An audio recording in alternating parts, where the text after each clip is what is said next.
માળિયાહાટીના શિવ મંદિરોમાં ફૂલકાજળી વ્રતની પૂજા અર્ચના કરતી કન્યાઓ।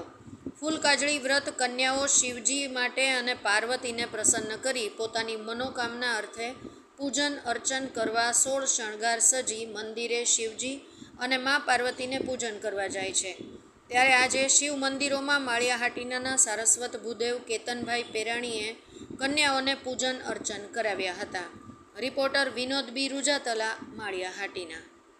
ગામ માળિયાહાટીના પૂર્વ વાહિની માં સૂર્યગંગા મેઘરના કિનારે પુરાણ પ્રસિદ્ધ જગવિખ્યાત અને સ્વયંભૂ પ્રગટ થયેલા માળેશ્વર મહાદેવ, માલનાથ મહાદેવ, ગોપનાથ મહાદેવ, ભૂતનાથ મહાદેવનું મંદિર આવેલું છે।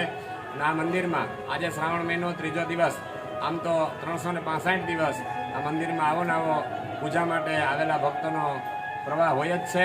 અને આ શ્રાવણ મહિનામાં 3ના દિવસે નાની નાની દીકરીઓ ફૂલકાજળીનું વ્રત કરે છે અને એની પૂજા આજ સવારે 6:30 વાગ્યાથી ચાલુ થઈ છે, 11 વાગ્યા સુધી ચાલુ રહેશે। અને આ દીકરીઓ ફૂલ સૂંઘીને આ વ્રત કરતી હોય છે પૂજા કરીને। મા પાર્વતી અને ભોળાનાથ મહાદેવ એની મનોકામના પૂર્ણ કરે એવી પ્રાર્થના સાથે હર હર મહાદેવ, જય શ્રી કૃષ્ણ, રાધે રાધે, ગામ માળિયાહાટી।